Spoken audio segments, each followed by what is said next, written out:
Hey, Sean. Good morning. Yes, I'm Eric. Eric sent the office.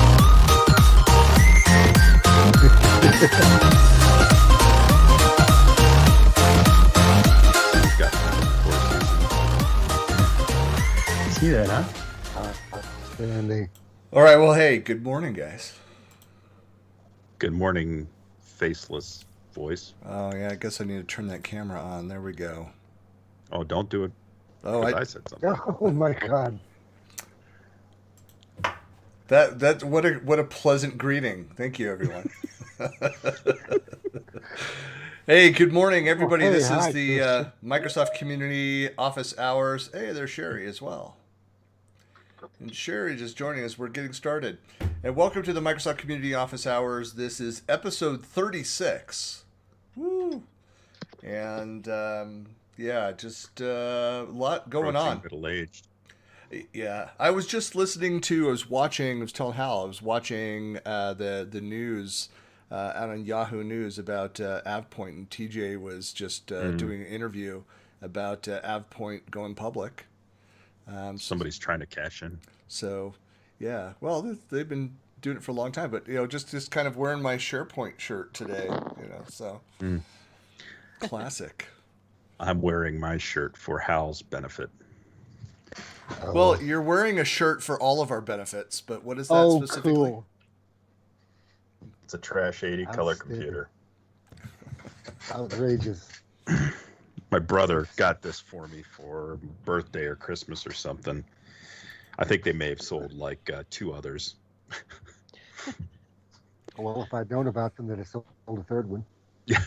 I believe that. That's a quality product there. 3 sales nationwide. Yeah. Only 2 of them to relatives. Yeah, that's one of my favorite Steve Martin jokes back in the Comedy Is Not Pretty. What is that, late 70s? Where he says, so he's like doing the pickup lines at a party. It's like, hey, you follow the stock market? If you know the stock market, then you'd appreciate this. I bought cardboard when it was 3 cents a ton. And it's up to 6 tons now, and I bought 3 tons. So that's, and then he says, and when I did the deal, I got a special deal where I only had to keep 2 tons of it at my house. Yes. You're dating us, Christian. That's not fair. Yeah. Good morning. Good morning. And Good morning. Shari, I will forward over the questions so that you can preview. Oh, we've got Hoodlum Riz today. Yes, I just got back from the bank. Knocking it over. Friends, Romans, countrymen, Sean. Yeah. How's everybody? Doing well. Dandy. Hey, I did homework. Uh-oh. Yeah. Pertaining to this environment? Or just the Correct. general? No. I did actual relevant homework here. There was a question last week. Stacy had asked, if you recall, she was trying to delete a plan in Planner, and it wasn't removing it from Teams. And I think we answered it correctly. I have to go back and watch the recording, and so We'll say we did. I think we were correct in that.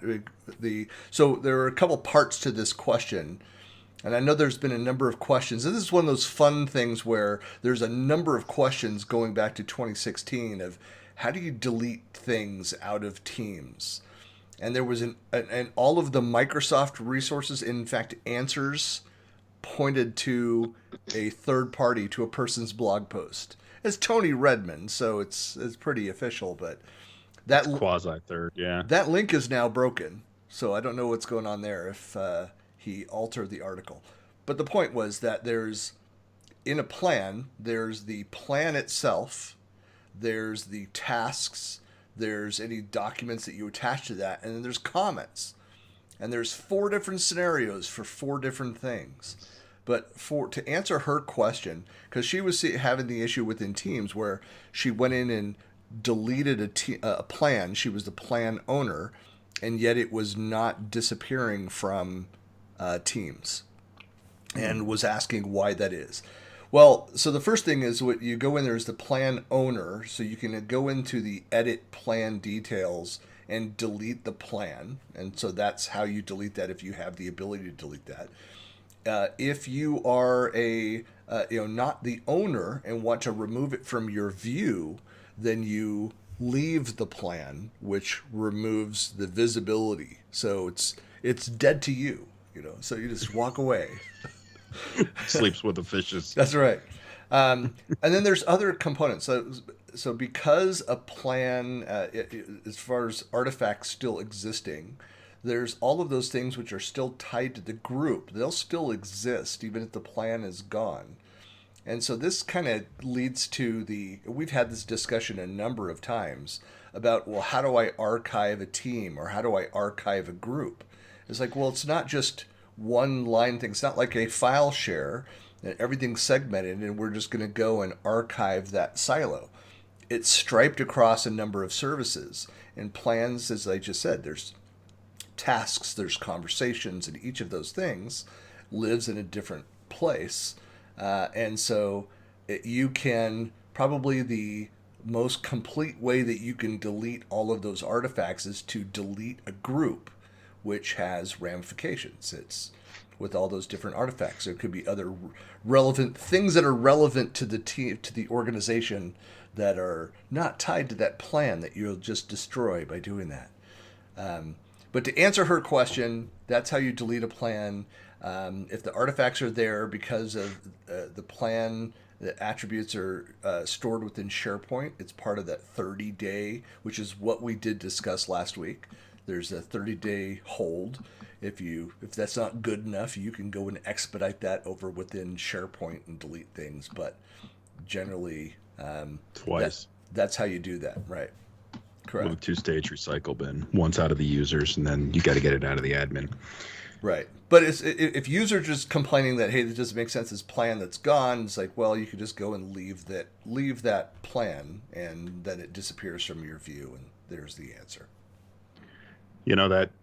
That highlights or makes front and center the problem with a lot of things having to do with Teams is that if you think about this in terms of objects, when you provision resources, when you do things through Teams, oftentimes you are not dealing with one atomic unit. You cannot conduct a delete or a new one or a modification just to a single object. You're dealing with like object trees and an object hierarchy.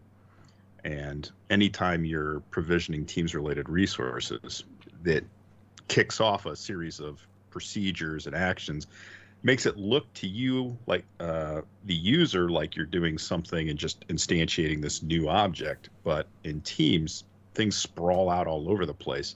And if any part of that goes south or doesn't execute as expected, you end up with these weird situations where you've got dangling resources, dangling objects, that sort of thing. And we don't want anything dangling. Not at our dangling. age. Yeah, I know. I knew you were going there with that. So this might be a silly question, but can't she just close the tab in Teams? If she's saying it's showing up in Teams, just remove the tab. Well, but she has other plans. Deleted. Well, right, and that's kind of the issue. It's like, look, there's to remove it from your view. If she's seeing it in the drop down of the plans that are available, so it's an option. Oh, I see. Okay. And so and that's where if you leave the plan, it should impact that. If for some reason if she this is one of those scenarios where we'd love to be able to go back and forth with her with other detailed questions to find out about what she's already tried. If she's already tried that, she's left the group and yet it's still there, that's because of the 30-day your SharePoint history. So it eventually will. And then I think we also did suggest have you tried turning it off and on again? 'Cause you have to work that in. Exactly. That's always the standard. Yeah. That and control. Did you control delete? Yeah. No. Well, let's see. Was there any other homework? Anything else? Did we assign anything to Mike? I can't remember. I think we talked about it, Mike, but we were kind and we did not. We held Christian back, Mike. Thank you very much. Well, let's just jump in. Does anybody have any preference of the order of questions? Anything you want to? Okay. Let's jump in. And these questions are coming from a number of different locations. So we had, last week we had a couple questions that were sent in via email. You can always, as you see in the top left corner of your screen, you can email us at officehours@collabtalk.com, and we'll all see that and be able to answer that, not just today, but throughout the week. And these questions are pulled from some Microsoft Tech community unanswered questions, as well as in Facebook and the Office 365 and Teams community groups, as well as I think we've got a couple that are from the Power App community on Facebook as well. Oh, we're diversifying. Oh, yeah. I go in and look, just try and mix it up a bit. And I'll tell you, I was very tempted. It was a bit too blatant that it was a telephony question.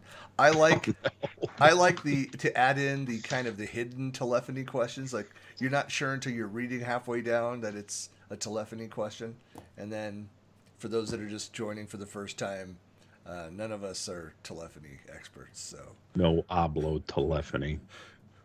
we Sean can't even spell telephony, so don't get intricate with your question. Elefon. yes. He can spell dial tone, and that should be a concern for you. That's right. All right. Let's see. Question number 1. Pravin Kumar says, "Hi, my company uses Exchange and Office 365 environment. One of the external sends email to us, and it's delivering late to our corporate address. So email is arriving late. I want to know on his end or our end. Please guide me." This is obviously it was a translation done within the question there, but so delayed emails. I'm just not sure where to go and find out if it's something that's happening on the user side of things or somewhere else in the environment. Well, first up, did he tip his postman? I'm just thinking. My first, I mean, the easiest way to troubleshoot this is to do a trace. Yeah, that's and the the message first header thing I would. analyzer, that would be a good thing too.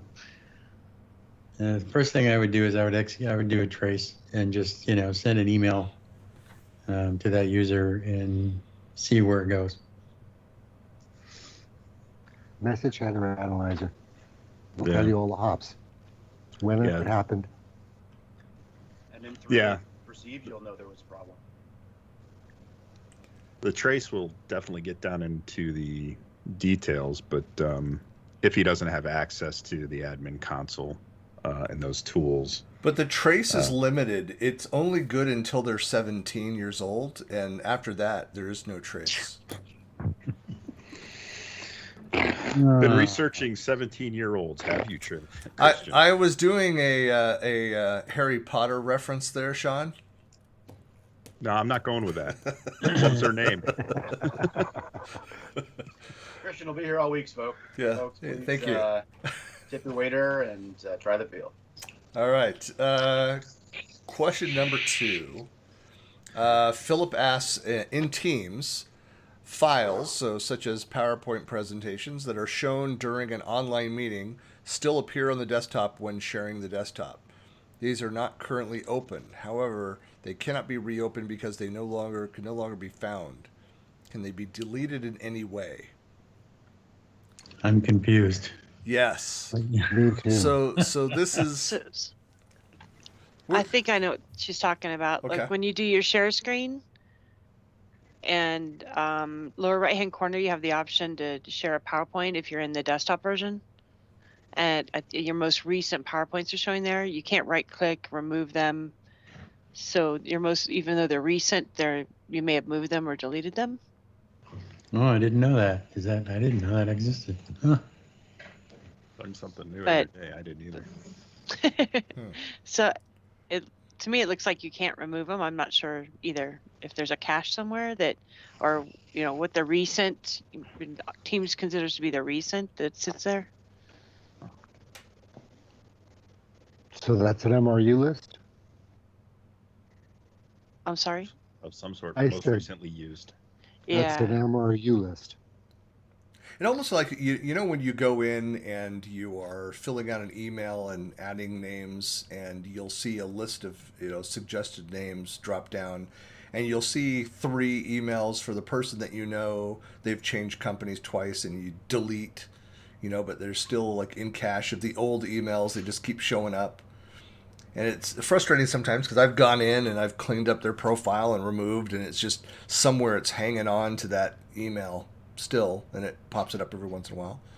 But you almost need to have that option, because I've seen this when trying to open files or share files where the link is no longer good, yet it's still, every time I open up to open a file in Word or PowerPoint or wherever, it still has those ghost links. Can I just delete them right there?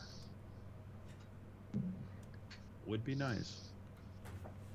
Yeah, I don't think you can. Again, those are all MRU lists, and those are in the system registry. So, and they eventually fall off. Yeah. And maybe it would be nice to be able to pin them as well. That might be a user voice suggestion, to be able to, the ones that you used often so they don't fall off, or often enough that you don't want them to fall off. I'll write a registry hack. There you go. La la la la. That's what we want. Yes. Finger hurts, cut off the arm. Yeah, because I'm even looking at the modern attachments for email. You can't delete those either, or the ones that I'm just thinking of other places that might have like recent little ghost things, and they can't control those at all either. Well, the thing, if you're talking Outlook, that's autocomplete cache, which is a part of the OSD or PST. Okay. Is it or OST? Al, isn't that in the OST? It depends entirely on what kind of an account you've got. If you've got a POP account, you'll find it in a PST file. If it's an IMAP or Exchange server, then it's in an OST file. In cache mode, yeah. Yeah. Well, because the same ones. This must follow you, because this follows me from machine to machine, I believe. If they're cloud attachments, I could be wrong. Maybe I haven't had enough coffee yet. Well, it would be part of your mailbox profile too, as far as that's concerned. Yeah. Okay. And that, of course, is not the same thing as an Outlook profile, because that's Outlook's roadmap of what accounts it has. So You get a profile, and you get a profile, and you get a profile. You don't need my stinking profiles. I'm with Mike. Well- Riz, is it cold in your office? It's cold in the whole country. He's in Can you Canada, sit Sean. outside? Yeah. No, I'm inside. He's Canadian. I mean, he's immune to cold, right? We had a lot of snow yesterday, and I'm not over it yet. See, Mike just came over. Are you cold, Mike? You're muted. You're definitely muted. Is that hampering your...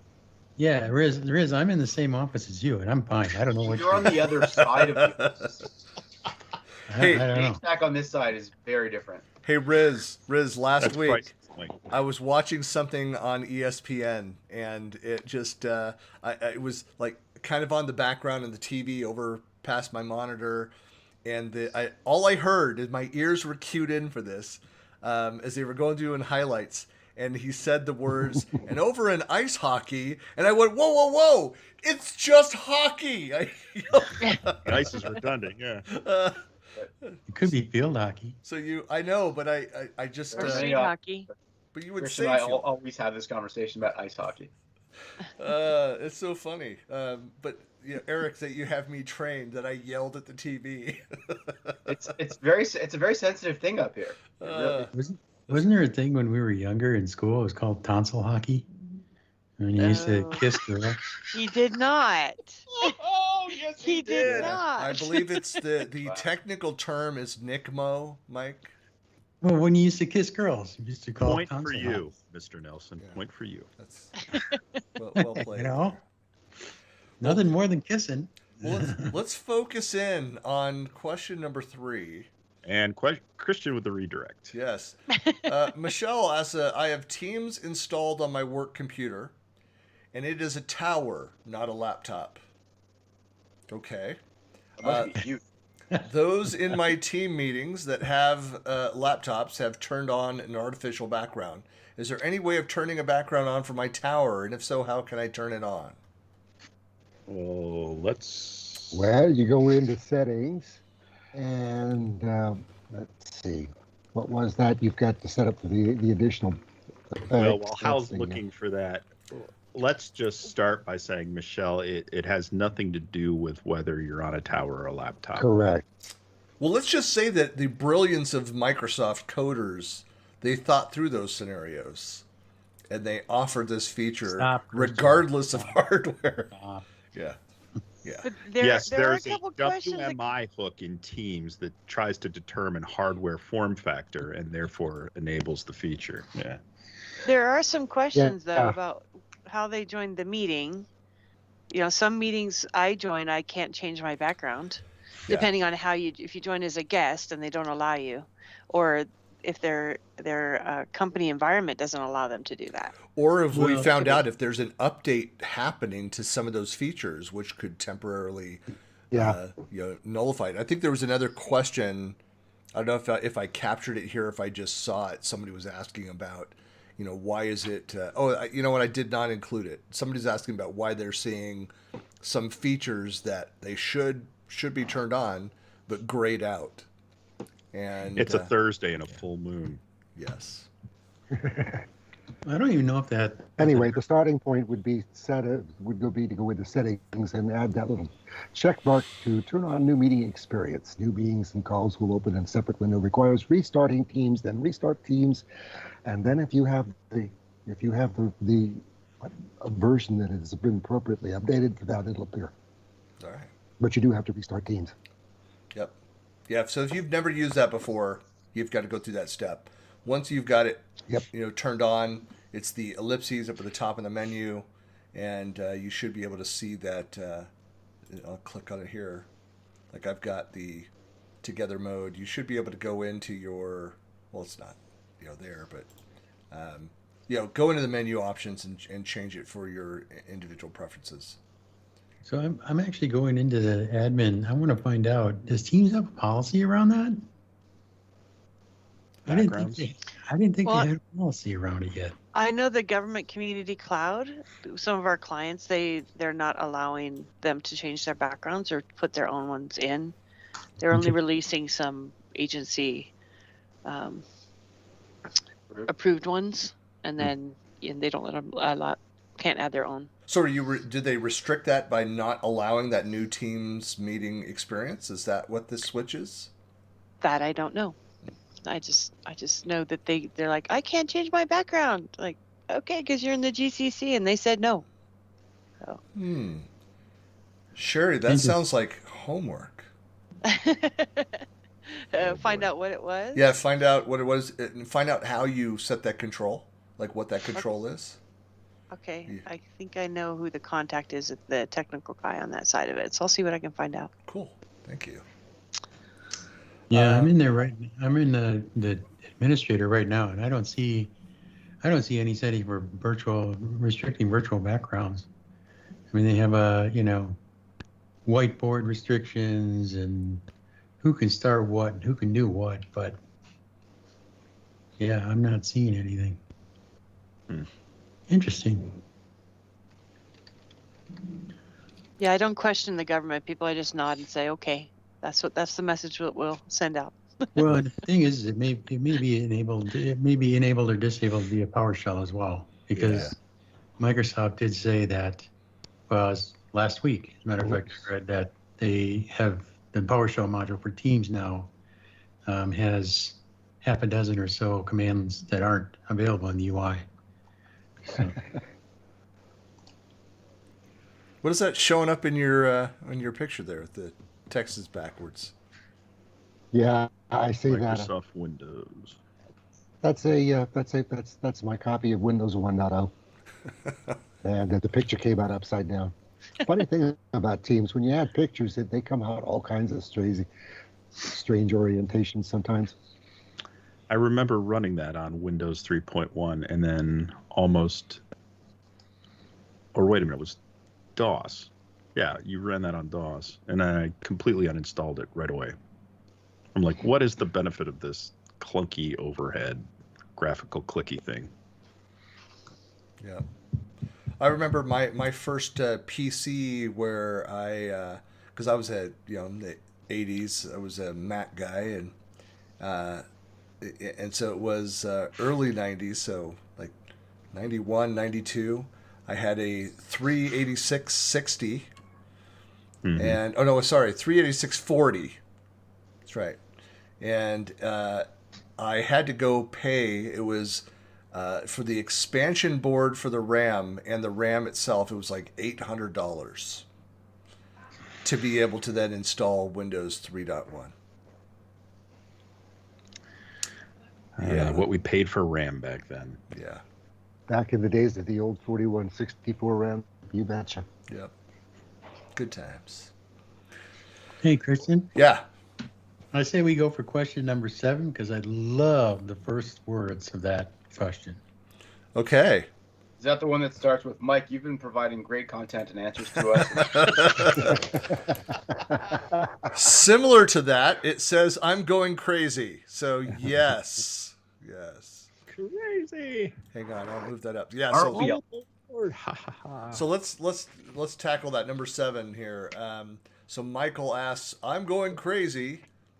That's more of a statement of fact rather than a question, but And quite personal. I know. It's really But it sets the stage. we don't know the accuracy, but I think we should listen to the people asking the questions. I believe so.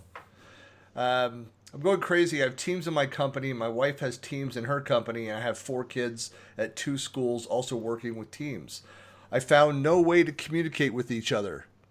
We all have also private Microsoft accounts enabled for Teams, but there seems to be no way to simply use Teams to communicate with each other. Creating an invitation from the browser-based Teams does not work except on mobile devices. At one point, we got seriously a pop-up suggesting to use Skype. That this is ridiculous.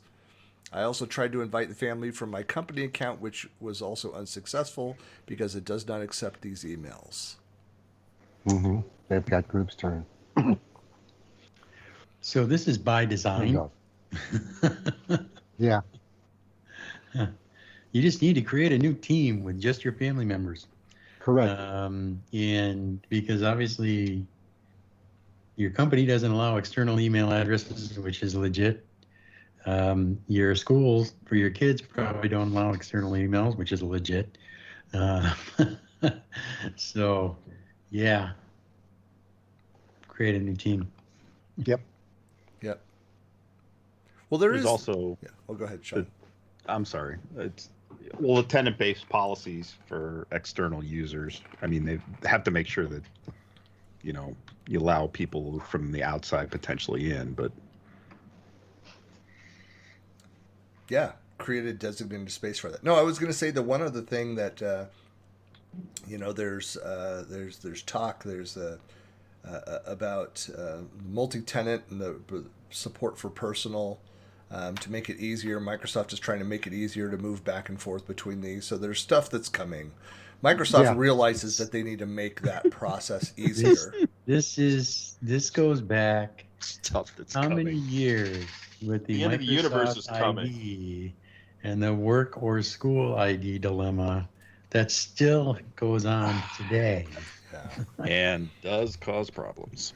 Indeed. Which is really interesting because the Microsoft ID, this is something that a product manager told me at one of the MVP summits, was that, and this is an NDA, but the Microsoft ID, when they first created that's actually running Oracle. right? So it's actually being hosted on Oracle. What? Yeah. And they can't get the two systems to talk to each other because they have to spend all this money to get it converted in order to match up with the work and school accounts, which is being hosted on what? On SQL. So they See could Sean never giggling away there. As soon as you said that, his little hand started to go. That what you just talked about there was my one claim to fame for PowerShell. I PowerShelled all by myself and fixed my own AD after about 20 hours of fighting with Microsoft. Really? Yes. Because I had the same, and this I think is common enough to mention it, I had used the same email address previously as just a standalone account, and then that account became a Microsoft 365 account. So then I tried to delete the old one, the personal version, and it ended up taking the registry out of the out of Exchange that says whether you're a member of the domain or not. It was blank, and there's no way to edit that. So I had to learn how to PowerShell to put that back in there.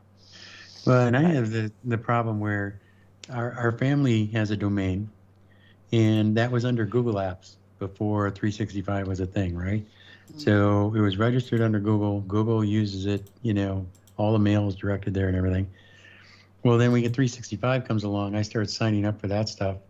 I'm using that same domain name, and you want to talk about confusion.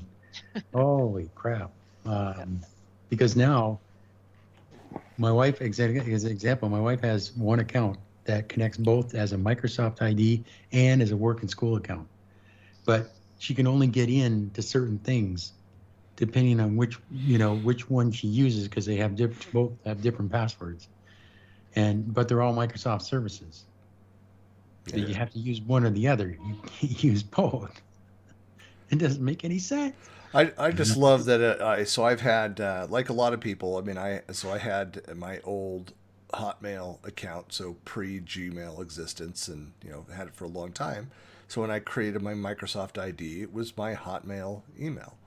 And that really was that Microsoft ID is the only place that I ever used that thing. Well, now, so of course I've got my company email, and I access most systems and solutions and things I sign up for under my work email, which is different from that Microsoft ID, and there's no way to correlate the two. So I just want to have one login for it to know that it's me.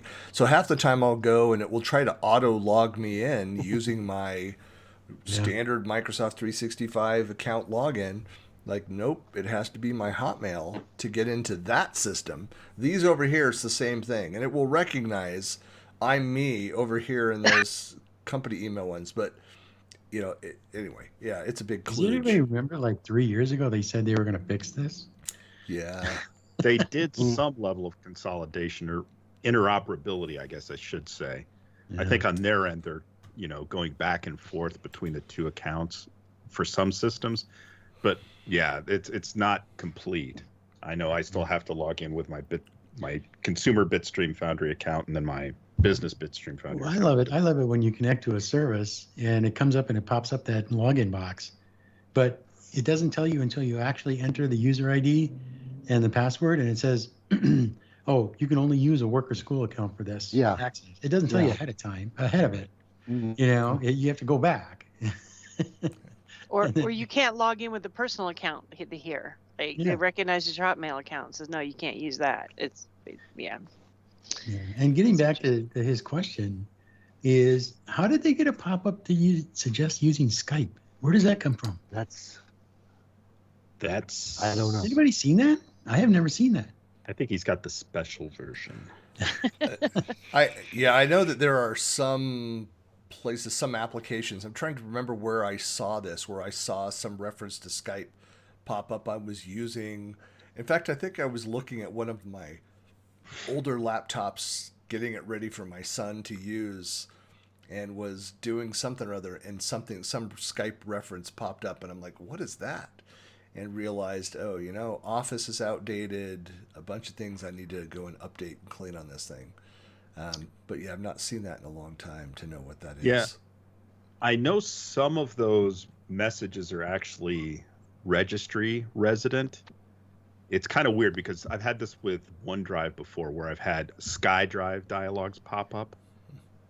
And I'm like, where on earth did that come from? And I think it was Dan Usher who said, you've certain registry entries, and he pointed me to one of them.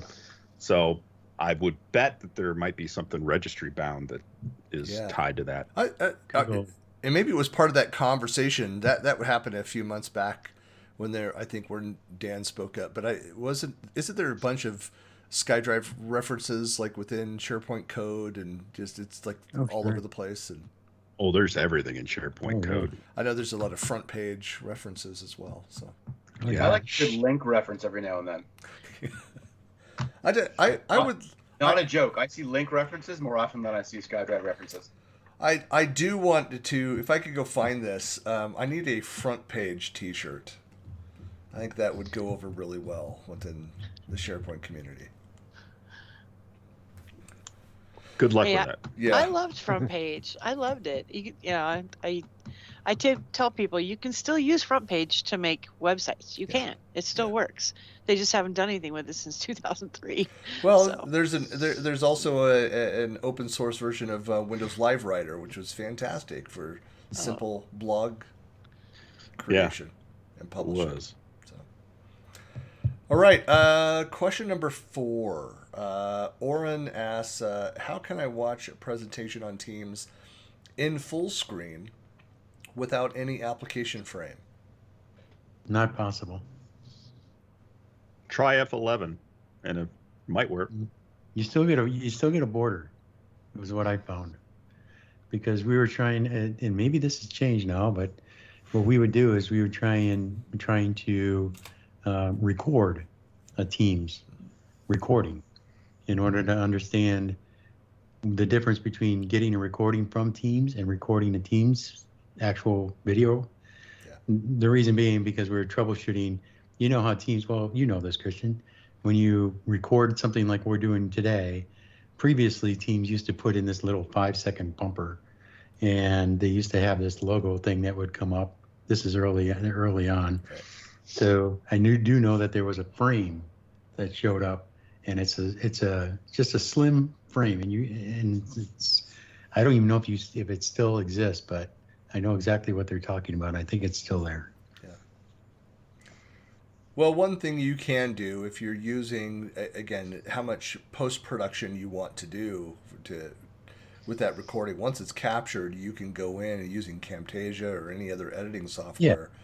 Is just. But we were trying to avoid that because we were talking to people who wanted to be able to do this without any interact. I mean, they were like, I want to record it and then I want to upload it. I don't want to do anything. I don't want to mess with it, so. And I don't have it open to look, but someone is sending a chat instead of using the words. I believe it's Hal. Yes, that's me. That's a picture. That's Hal. That's this meeting full screen. And basically, you have a full screen. You just have a ribbon across the top. It's got the hang up and the video on off and ellipsis buttons and so forth. Yeah, try F11. But I think that, okay, maybe I'm getting this wrong, but you're watching a presentation on Teams full screen. It's an actual, it's a PowerPoint with video, or it's a PowerPoint. You still get a border. Not the actual video of the people on the meeting. It's the presentation that's being delivered. Yeah. Yep. All right. Question number 5. Leslie asks, anyone experience Microsoft Forms losing data if you're not working on it constantly? We have tried using Forms as an assessment form, but if the evaluation is going on a while, we're losing info.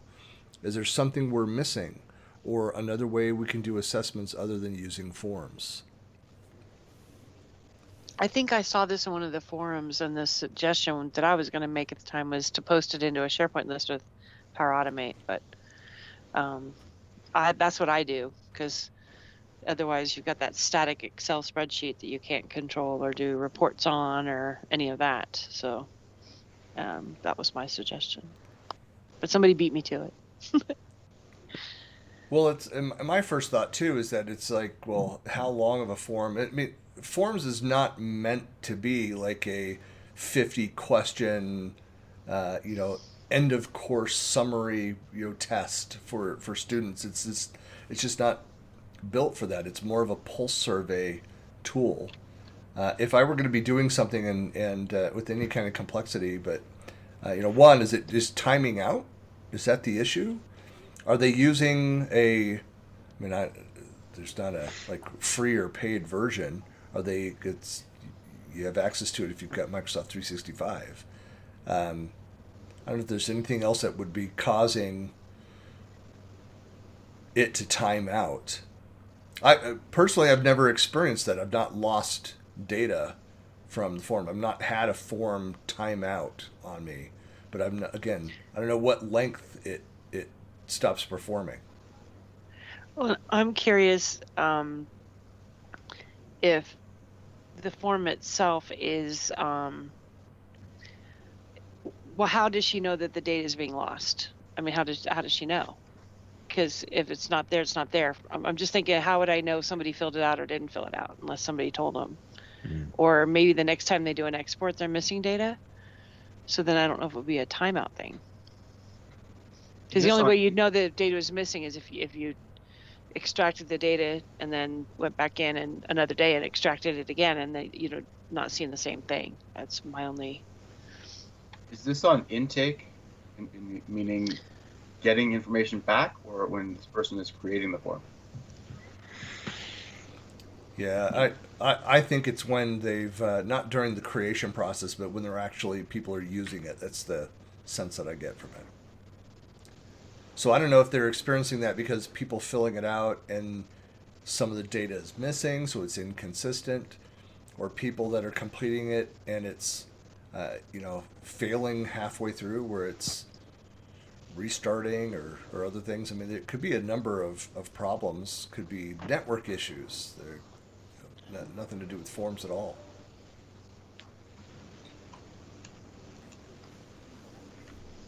Yeah.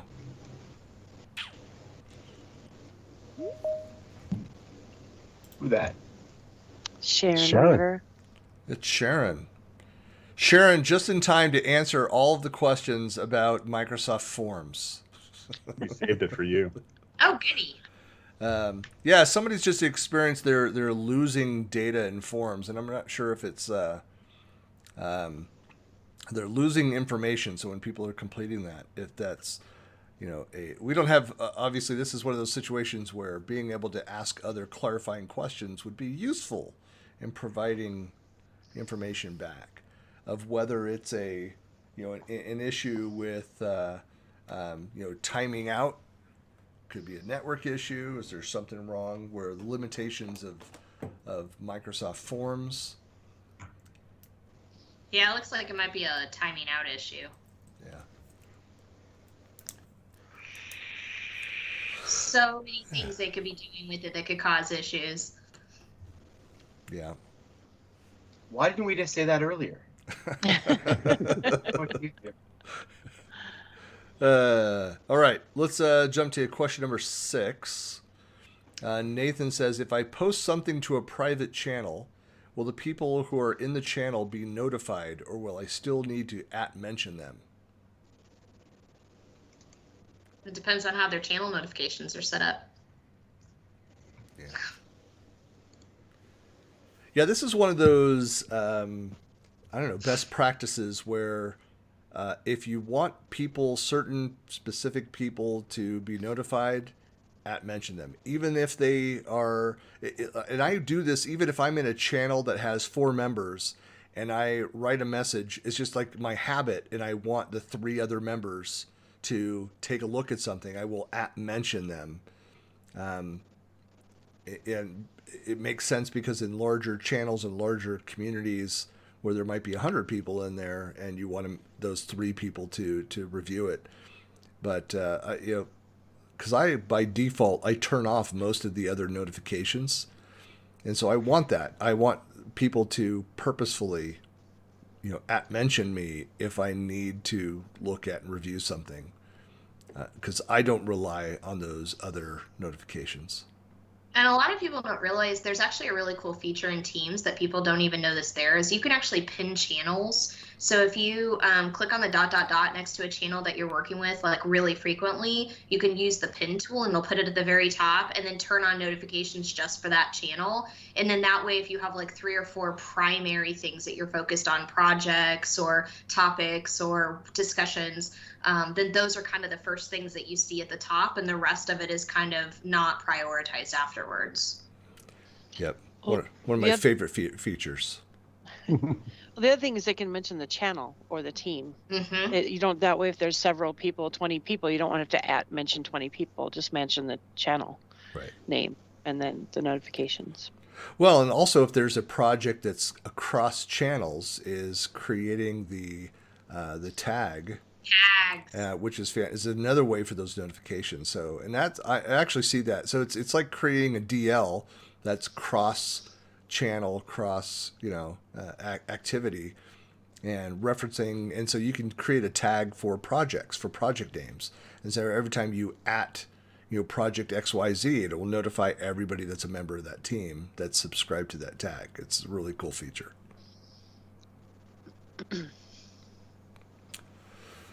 So I don't know with the private channel if there's anything different by default I think with any new channel by default, I believe it's all on that they get those notifications, and people have to go in and turn off those notifications. So kind of the answer to the question, will all the people in the channel be notified?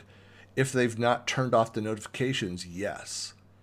And so you can safeguard that by mentioning those people.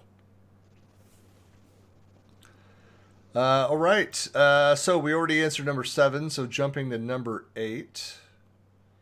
Scroll down here. Can someone explain 2 things? This is from Anthony. Does an Exchange Online Kiosk license come with Teams? So first, an Exchange Online Kiosk license. Muted, Eric. Oh no, I'm thinking about it. I'm repeating it to myself. Okay. No one else has to hear my inner monologue. I don't know about the kiosk license, but the Teams Exploratory can go to any license. So I don't know if it comes with it, but you should be able to click the button. Because Teams Exploratory, if you're in the Active Directory, you should be able to click that button for that user. And we've played with Teams Exploratory quite a bit. So then you can answer that part 2. Does a Teams Exploratory license expire? I have never had anybody's Teams Exploratory license expire. So I don't know that it wouldn't ever, but I have not had anybody in my tenant that I've got Teams Exploratory set up for. It has never expired for them.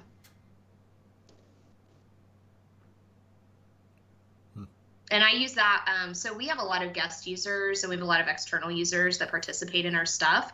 And so a lot of times we'll give them that Teams Exploratory license so I don't have to pay for anything. And that hasn't caused any issues and it's never expired. So far I've been really happy with it.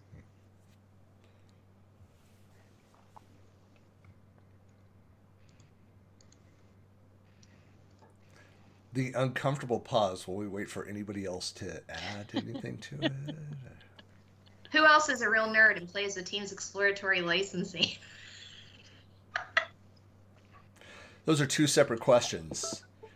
Most people on the panel are nerds. And then who plays the exploratory licenses is a secondary thing. Not mutually exclusive. All right. Well, let's jump to number 9. Unless, Eric, did you have some huge thought around Exchange Online Kiosk license? Oh, I would have spoken up by now, believe me. Yeah. I just was thinking that you repeated the question to yourself, whether that internal dialogue had anything of value to add, or is it just, Well, there was some conversation about you in particular, but nothing relating to response to the question. It's a mixture of me, Justin Bieber, and ice hockey, that dialogue that's happening. Yeah. Well, there's a lot of disdain this morning that he didn't win the AMAs last night. Oh, wow. But between that and the snow yesterday, it's basically a lost day. And Toronto is back in lockdown, so I can wear a hat. I can do whatever I want.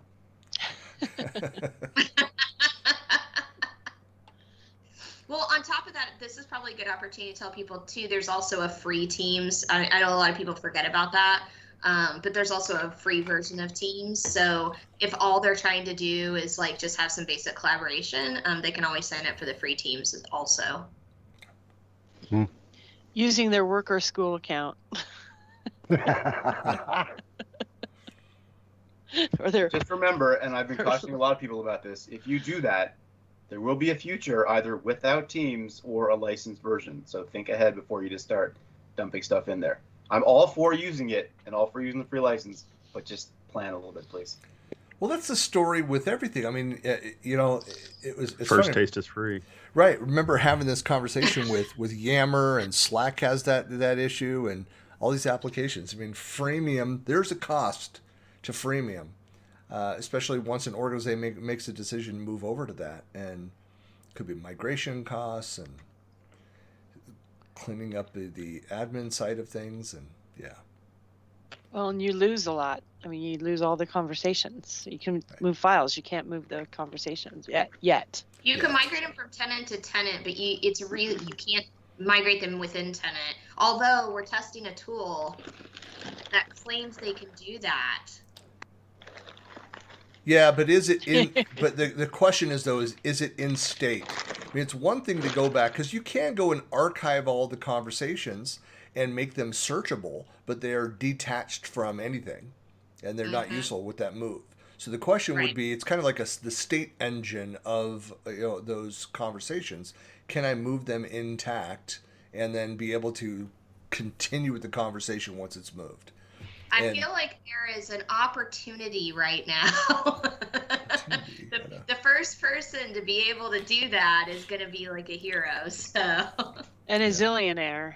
Yeah. Because everybody's going to pay for it. Maybe I need to do some custom development on the weekend. Yeah.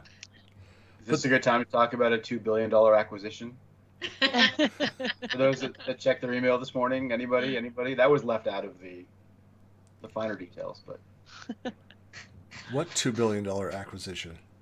Christian did not check his email. Who wants to enlighten Christian? Anybody? I didn't hear it either. I saw that. Enlighten us all, AvePoint Eric. went public. Yeah, it's buried in the AvePoint announcement. Oh, I read like half of it and then I got distracted. Yeah. What's the acquisition? A couple $1 billion by a public company. Oh, well, so you're talking about AvePoint. Yeah. Well, I started the recording. I was actually watching TJ do the live on Yahoo Finance or whatever. So I was watching that before we cut over at the beginning. I just kind of skimmed that it was happening and then I had to run to a meeting, so I stopped reading. Yeah. So the headline reads, AvePoint, the largest Microsoft 365 data management solutions provider, announces $2 billion merger. Yeah.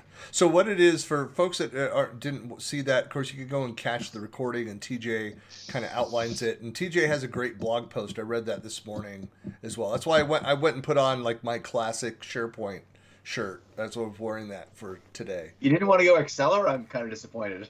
I don't think I have an Exceller shirt anywhere. I think it's all on the quilt. In light of the topic, that would have been particularly relevant. Yeah, but anyway, So it's a reverse acquisition. So it's a company that's public that's buying them, but they're retaining the AvePoint name, going public. So they'll be listed on NASDAQ as, I think, AVPT. I saw that. Yeah, and so that's very, very exciting for all of them. I know that's been something that they've talked about for many, many years, going back to, 2014 when I first heard that they were really trying to move that direction. So now that they've seen such tremendous growth, and something kudos to them. And they were really one of the first ISVs to make the move from on-prem to SaaS in the Microsoft ecosystem and really make those investments where there were not dollars to support those decisions. They saw the future and how it was changing, and it certainly it never decreased their revenue by making those investments, but I would, again, I don't know, have insights into their revenue over the years, but it kind of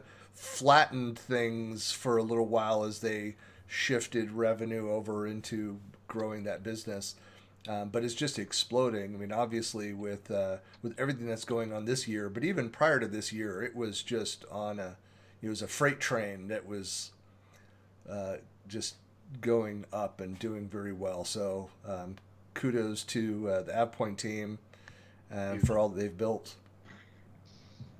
And also they do throw the very best Ignite party. I'm just saying. The Red Party has been well known, yes. Yeah. For a long time. Yeah. I did my first Red Party in Berlin back in 2011, I think. So it was kind of like a gangster casino night themed. And yeah, that was back in the Tony Lanny days. That's a way back. Yeah. All right. See, number 9, a Windows 10 question. So Kaylee. It's not a Windows Caleb? 10 question. Yeah. What? It's not a Windows 10 question. Oh, is it not? What is it? It's a network bandwidth question. Oh, okay. Let me. All right, I'll read it. I know that Windows 10 can take a lot of bandwidth, but I do not have OneDrive syncing. I really don't use my personal one, and I have to log in my work account for it to sync.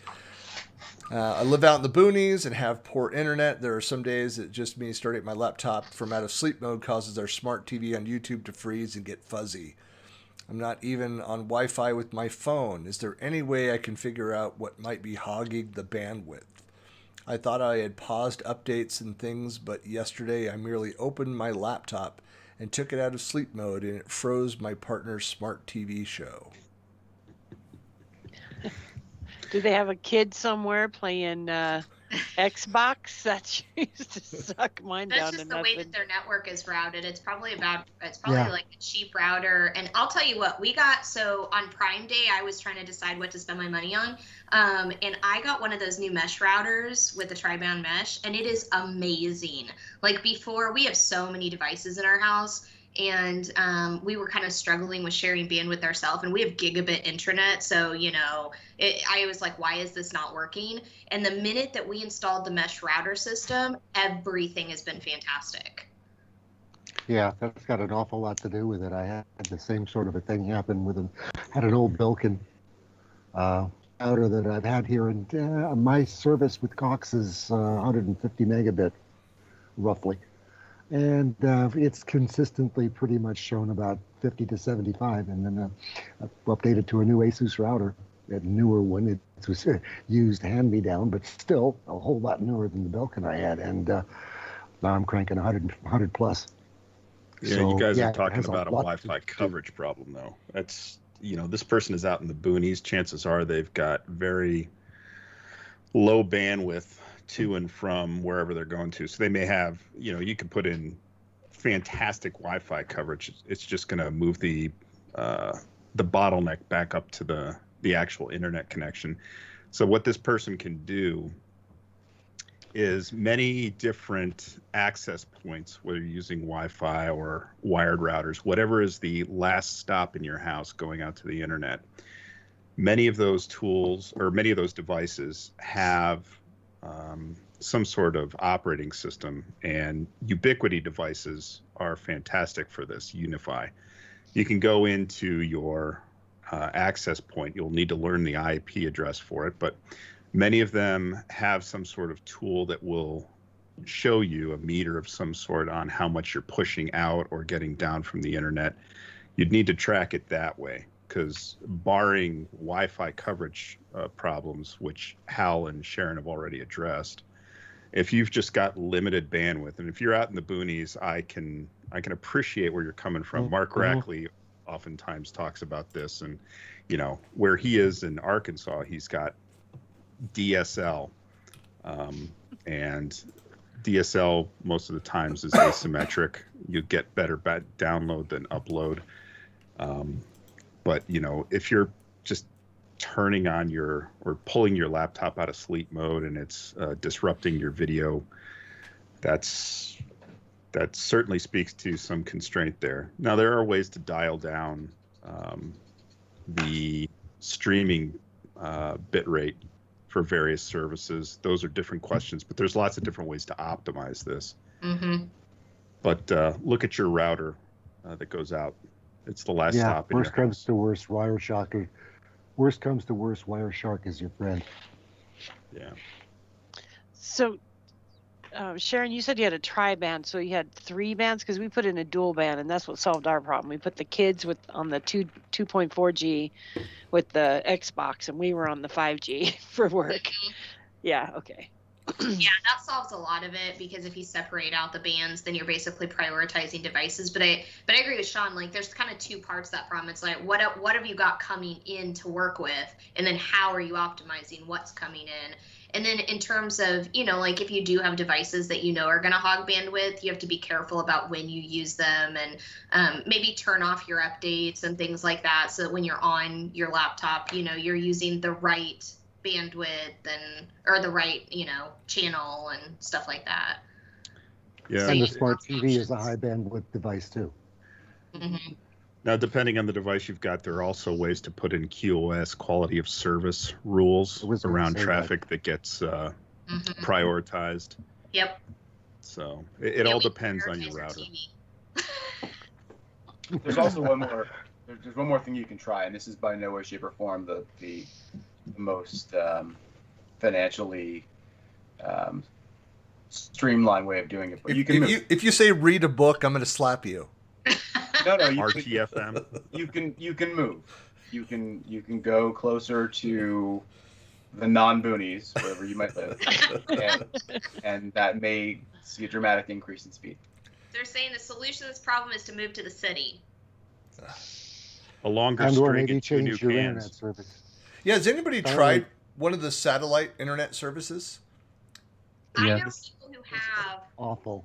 Mm-hmm. So satellite it's not only it's asymmetric in the nature of the connection. Satellite down has high latency, so things like gaming or anything that needs response time is going to suffer dramatically.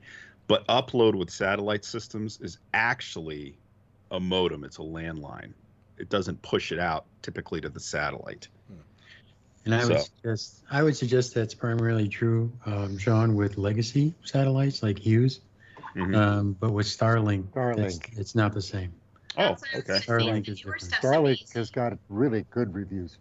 I went on a cruise last year with the brands, because they have some of the boats that have it brand new on there, and ship-to-shore systems. the ship-to-shore system, which is the Starlink stuff, and we live streamed Amazon Prime. Like, we binge watched shows the whole week and never had any degradation at all in our room, which was crazy good. Yeah. So, guys, those Starlink systems still have the same latency issues, right? No, The latency is actually it's actually more comparable to a rural internet connection in terms of maybe a 10 to 20 millisecond type of latency. That's but about the that's same really specs I get here. Old school bandwidth or old school latency on modems was, you're instantly looking at 100 milliseconds. Oh, easily. Yeah, Hughes satellite can get up to 250, 300 milliseconds. That's crazy. Mm-hmm. I'll have to check that out. So again, it's not going to be I ideal. think Hughes is a geostationary, though, isn't it? Mike, isn't Hughes a geostationary arrangement versus Starlink, which is a low Earth orbiter? Right. Yeah, that's what I saw. Yeah. And it's only in select areas, so you can sign up for it now.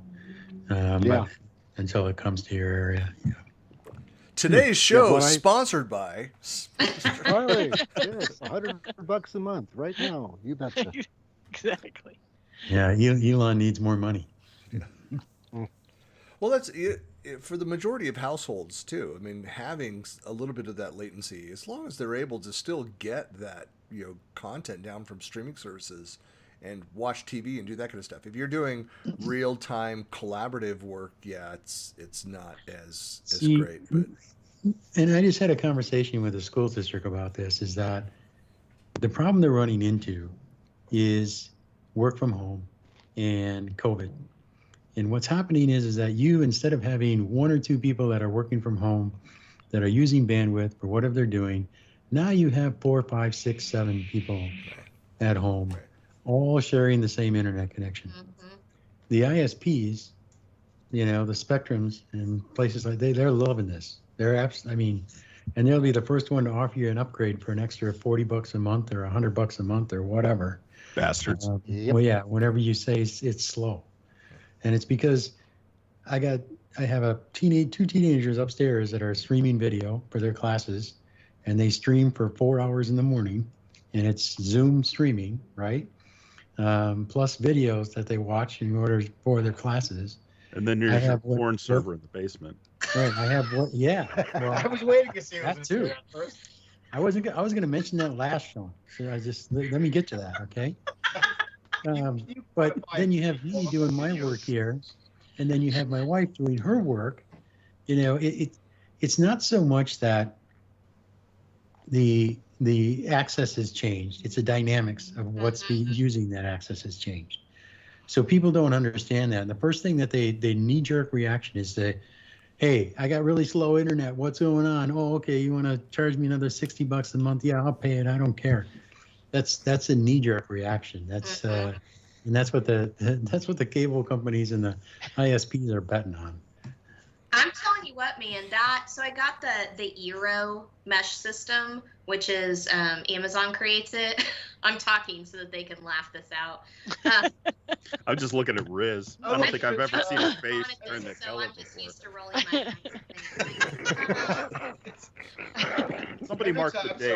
I'm sorry, but every time I knee jerk, I So just fall on the this floor. Eero mesh All over. system, what it does is it has like little kind of repeaters that you put in different parts of your house, and it transitions seamlessly. So basically, instead of having extenders like you used to where you have to pick the extender, the mesh system actually, as you walk through the house, it transfers you from extender to extender to extender to extender. So it automatically picks up the one that makes the most sense for you to give you the highest bandwidth, and it naturally makes the bandwidth optimized throughout your house.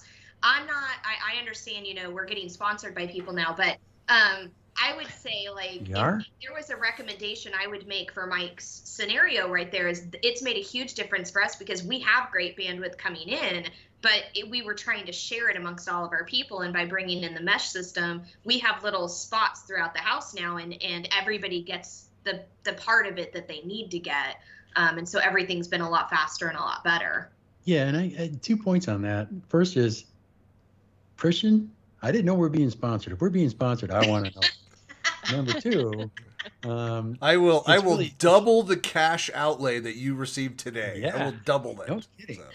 So. But number 2, it's all around. It's all about it's really. I understand the mesh. I have a mesh. I have an Amplify by Ubiquity. Same here. But the thing is it's the bottleneck is the exit point. It's the egress. Okay, so you're always going to hit that bottleneck. You can have all the free bandwidth in the air that you could ever want, but it's the upload and the download, especially with what the video that's being transmitted and all that kind of stuff. So that's the point I was trying to make. Is that's your congestion point. Right. At least that's what the congestion point sounds. So what is this about sponsorships? Come on, Christian. What? There is no sponsorship. Yeah. Maybe we should look into that. Unless you're looking for sponsorship for like AA, there's nothing I can do for you. Buckley Planet. I heard they got a lot of Do money. that, Christian. That's impressive, buddy. Good for Yeah. you. Hey, all right. Question number 10. So Ingborg from New Zealand. So friend from down that direction. So let's see. Navigating. I guess I should. I sometimes I look at the screen and it's blurry.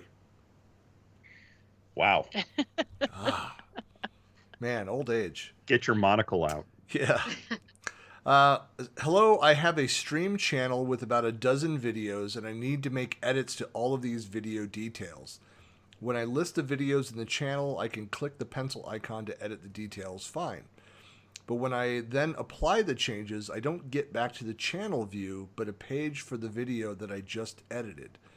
To get back to the channel view, I need to go via the navigation, My Content Channels, and select the channel again. That is time-consuming and annoying. Why can't the apply button, after a video detail edit, go back to the page that it was launched from? What a great idea. I know. Yeah. That's a great idea. Don't Use your worry, voice. I'm sure that the layout's going to change again soon anyway. So Yeah. Yeah. Here's my catch-all fix for all of that. Right-click and open a new tab. Yeah. That's what I do Yeah. more and more. Yeah. All the time, because I can't. Yeah. Yeah. You create your own UX by Well- right-click and opening your own And the so, new tab. and just to add to that as well, and I just did this morning as well, where I clicked into something, realized, it took me away and I was going to lose navigation. So I went back. I then duplicated. So I right-click, duplicate tab, and then followed that path.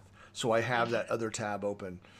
So yeah, that's a reality. Now this is one of those things where it's not so much a question as it is kind of a feature idea, where and this is an MVP. Maybe she went and did this, but to go and check with the user voice, provide the link to a user voice if somebody's created it, if it doesn't exist, because that's a great idea. I agree with her. Go create the user voice and then share it through this post. And trying to get other people to upvote. Yeah, we'll vote it up. I'm in on that Yep. bandwagon. Yeah. Yeah. And Thank you. Suffice it to say, that's great feedback. Thank you, Eric, for representing Microsoft perspective there. I love when I do that. Yeah. All right. Question number 11. Jack says, and this is one that has images with it, folks. So I have two SharePoint Online sites, Site A, .sharepoint.com, and Site B. I have different account on each site. When I log in to one site, Site 8, then open the other site on the same browser, the following screen is shown, which is expected. That didn't work. However, clicking on the link, click here to sign in with a different account to this site, shows an error page, and the URL is appended with the following. And that says, sorry, something went wrong. And let's see, clearing the browser's cookies and cache works as expected, but if any of the site is logged in first, I can't sign in as another user. This impacts my PowerShell app, which uses Connect-PnPOnline with the parameter UseWebLogin, because clearing cookies and cache on all browsers doesn't log my account out. Is this where it makes sense to use different browser profiles? I'm asking the question. I don't know for sure. Yeah, the problem, the real issue here is with the script they're running. The -UseWebLogin parameter is what's causing the problem. They're obviously with the two different SharePoint sites, two different accounts, two different security contexts. This is a common problem using the browser. You can create a new profile or use a incognito window, whatever, and that'll work fine in the browser. But with the PowerShell, I would not use WebLogin because that's dependent on what you are logged in personally. I would gather the credentials using PowerShell and provide those explicitly as a credentials object when you do Connect-PnPOnline. So don't rely on the browser context, because the only place that's going to work is when you are currently signed into the proper site, and grabbing that context is going to work. In your case, it sounds like, Jack, it sounds like you are going back and forth between sites. There are secure ways to collect it. You can use the as secure text option with read line. And of course, somebody typing in a password will just get the asterisks, not see what they're typing in. The password is confidential at that point because it's encrypted. But there are plenty of ways to do this and supply secure credentials that don't rely on the web login. In fact, I wrote a blog about this, which I will shamelessly plug. Plug. Share the link. So I actually, this was a problem I had really early on, and I just was playing around, and I got Google Chrome profiles to basically be able to completely contain each tenant login. And as long as you set it up properly and use it that way, I have had no problems with it whatsoever. So it has all the details in this blog, really super easy. For if you're not doing anything too crazy, you're just logging in and out. And then if you use the right profile, it should work just fine. That's great. I'll include the link there in the blog post as well. I did want to, sorry, I was just snickering, guys. I look over there in the picture that Hal provided, and Eric just looks so dispassionate. That's how he usually looks. My assistant is coming in. You guys want to see my assistant? Does your assistant want us to see your assistant? Well, at least you got my Yoda cup in that picture too. That is Yes. really the important thing. Uh-oh. Here she comes. Come say hi. Right. Oh. Are you coming to say hello? Everyone's waiting. So you've So got your cute. background on. Yeah, here, I'll turn the background off. Aww. She has gotten so big. So big. Hello? Oh, so beautiful. The last time I saw her, she was in a basket.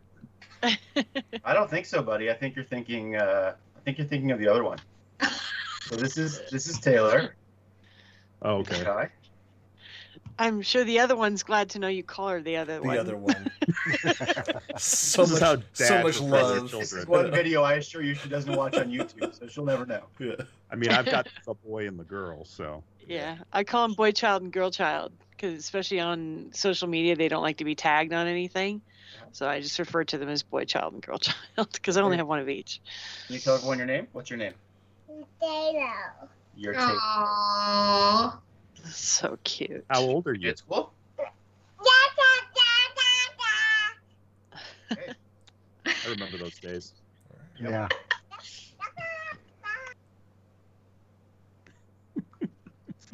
That's awesome.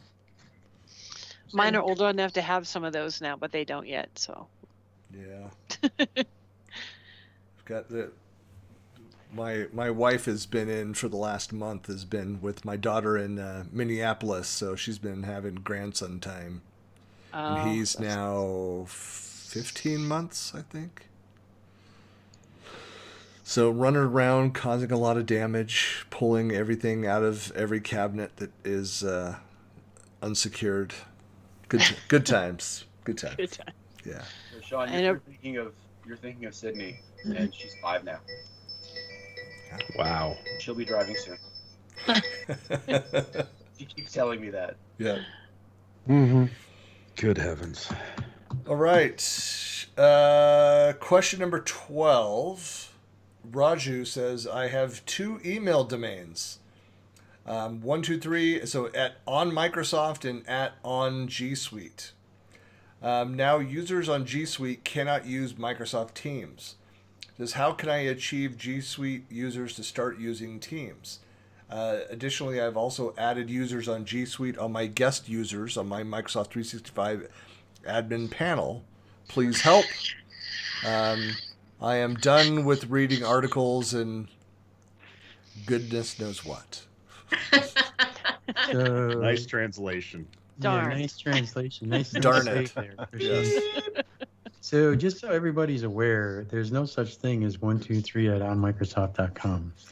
The onmicrosoft.com is a control domain owned by Microsoft, and it actually has to be a subdomain of onmicrosoft.com. So there has to be 123 at XYZ company Yeah. Microsoft.com. Marissa. Yeah. That is not routable. Okay, so I mean, you can put in CNAMEs into DNS and you can route it that way, but natively it's a subdomain, right? And the reason why it exists is it exists as a backdoor, if you will, to a domain, because everybody who signs up for for 365 gets a control domain called whatever.onmicrosoft.com. And that is supposed to exist in case, whatever custom domain you make breaks or isn't yours any longer. Somebody steals it from you, or somebody buys it. I don't know, whatever. So I have to understand more about what domain they're actually talking about there. And again, on G Suite is also a control domain. So I don't know what domains they're talking about there. Hey, Mike, do you think he might just be using these as examples, just to cite two different domains rather than those are exactly the domains? That's what I was kind of assuming.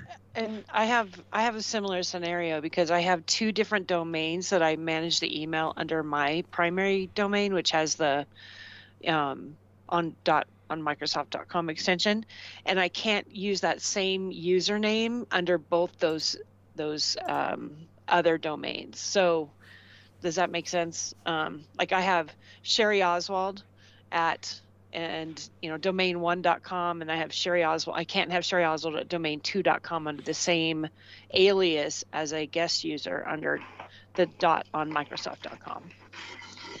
So so either they have to change the initials, so it needs to be like Oswald S or S Oswald and not Shari Oswald. That might be one way that they could onboard like those. The usernames are conflicting. Yeah, exactly. Because it's still creating that username at my on Microsoft.com address. So however I've masked it with my vanity, domains, it doesn't matter because it's still trying to create that username with the xyz.onmicrosoft.com. Well, we always make a lot of assumptions, but I always like to jump all the way back out to the generalist part of it and say, 1, do you have guest access enabled for your tenant? 2, do you have external users allowed in Teams and guest users in Teams, right? Starting with those types of things to make sure, because you could assume, well, maybe they've already got it turned on, but maybe they don't. And then after that, then it's a matter of, is it a specific issue with that domain? Is it an issue with the user? Because if it's 123 and 123, maybe it's Shari's issue where the usernames are conflicting and maybe they just need to use a different username. I'd also take a look at the DNS to make sure the necessary records are there for Teams to be used in the G Suite, because Microsoft's going to set up all the necessary DNS records, or you will get a list of the records. But G Suite, not, of course, I'm assuming it's a Google native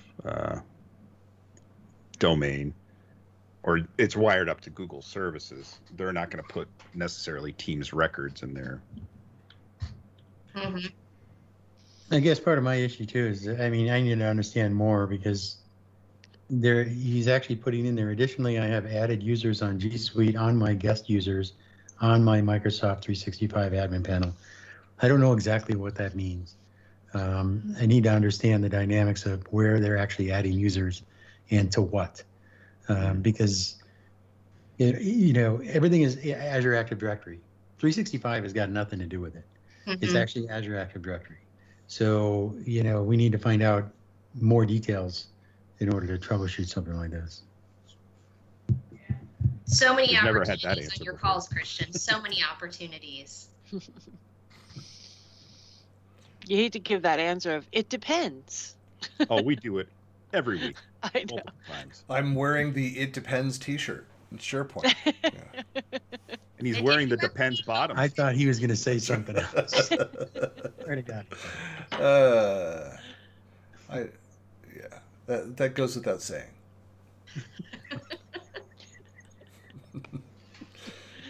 All right, so we have another 7 minutes. Question number 13. Lucky 13. Timothy says, so I created an email contact list for a group of colleagues I have to lead a Zoom meeting for. That party could have left out. I mean, come on. Yeah. So it's an Outlook question for people. But this list doesn't show up anywhere in People section of Outlook. If I start a new email and start typing the name of the group, it pulls up. That's the only way that I can find it. I need to edit the list and one address. Can anyone help? I'm using the latest version of Outlook on a Mac with Exchange-based email. Stop using Okay, I was going to say something till he said the word Mac, because I'm not familiar with the Mac client. But essentially, you can make distribution groups in Outlook. I mean, I have done that. I've got one sitting here. From his thing with just starting the name, typing the name, that's autocomplete, not contacts. Right. So he's saying so he's created it. Separate different entities. He has no problem creating it and using it. The problem is he needs to edit one of the names in it. He can't find the list to be able to edit the list. So where does that live once it's created? See, I thought you could hover over an address and it would give you an option, a down arrow, where you could actually edit the people that are on that list if you have permissions to do that. Isn't that true in Outlook where you can hover over if it is actually something that's a list that you have permissions, and then you can edit that list directly? Or am I wrong there? I seem to recall being able to delete by using the delete key an item off the autocomplete list. I don't know about. See, I don't recall edit though. I don't recall that either. I'm in Outlook right now, and I'm hovering over the office hours group. And if I hover over it, I get all the icons, the phone, the message, the mail, and then I go to the three dots, the ellipsis at the end. And one of them is to edit Outlook contact, where I can actually go in there and edit that. Yeah, from there, yeah. Yes. But when you're actually That's sending in the contacts. email, yeah, when you're Yes. sending the email, he's just talking in the like to box in the dialogue, and you get the autocomplete that pops up. I don't think you have that same context menu on that autocomplete. Okay. Yeah. Yeah, they're completely two separate entities. One's what you're talking about, Mike, is contacts, and what Sean and I are dealing with is autocomplete, and they are completely separate lists. Okay. Yeah, it's in your all contacts list. It depends on how he made the group. If it's so, he said he made an email contact list, which I think if he just simply goes in the mail center, if you go in your inbox on the top right and go to the address book, he should be able to just type in whatever the contact list is that he wants to edit, and it should pop up, and then you can double click on it and go to the membership tab and just manage the membership tab. I mean, if it's simply just an Outlook group, I would go to it through the address book on the inbox screen. And you should be able to manage it there. You would think that you could manage it in the people area, but I think it's getting really confused with the Office 365 groups versus the Outlook groups, because you used to be able to make Outlook groups, and I think it's switching it to some sort of a contact list instead of the old, what Outlook used to consider a group, because we have the Office 365 groups now. And that shouldn't matter even if it's on a Mac. You still should be able to go to the contact or to the address book and look up any Outlook list, group, or person. You might have to make sure when you look at the address book, make sure you're looking at the correct address book, either the global address book or just kind of keep clicking through them until you find the right contact. That's half the problem. Yeah. Especially if you've Right. got multiple accounts. Yeah. And if you right click on the contact in the group, it'll give you the properties box, and you can change their detail in there. So if they're trying to update a name or an address or something, or Yeah. you need to find the source contact from wherever you pulled it in, whether it was your local contacts or but if it's a company, it's coming from Active Directory, correct? So they can't actually edit somebody's information. That would have to be edited in Active Directory. Am I correct in saying that? Yeah, I think so. I think you'd have to go to the global directory in AD and fix it there if you want to go further than that. But for the most part, the membership of either Outlook groups or Office 365 groups should all be managed through the address book. I always have to double check myself because I've been working with Outlook for so long that I say things. I'm like, depends on what version. Yeah, absolutely. Well, and just as a best practice, even if I work with somebody, if I'm in a large organization and I work with 10, 12 key people, I go to the address book and add it to my local contact so that, it pulls from that address book first. Yes. Yeah. All day long. That's Yeah. such a great tip, Sherry. Because then it's not looking through 500 people's names for the autocorrect or the auto. And if somebody changes their email, like all day long, like people change jobs and you have their old email and you accidentally send it to the email at their last job, like all you have to do is go, if you do it that way, what Shari just said, if you pull it into your local contact list, all you have to do is delete it out of your local contact list, and it won't come up as autocomplete on your emails. And so you won't send it to the wrong person. Right. Or get that bounce back because they've left the job and they don't have that email address You're like, anymore. don't. Well, everyone, we are at time. I know that, let's see if there's a link there that you just shared out there.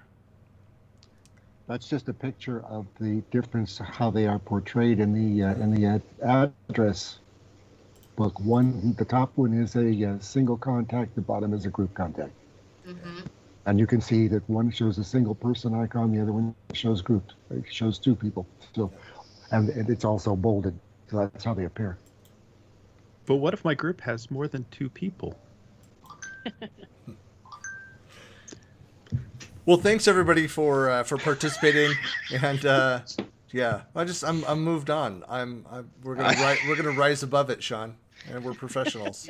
He's moved. But we appreciate everybody for joining today, and again, we'll be back next Monday with episode 37 at 8 a.m. Pacific. And in the meantime, if you have any questions you'd like us to address, you can reach us at officehours@collabtalk.com, as well as ask your questions in the Facebook communities for Office 365 and Microsoft Teams, and that's where we collect most of those questions. And occasionally we pull from the Microsoft tech community unanswered questions as well. But we've got a number here that are unanswered that we'll hold over till next week. I'll go through the list again, parse through those. But there's a few we definitely want to tackle next week. But with that, thanks everybody, and we'll see you next week. Thanks. Have a wonderful Thanksgiving. Yeah, happy Great Thanksgiving, Thanksgiving. Be safe out there, everybody. And the music starts.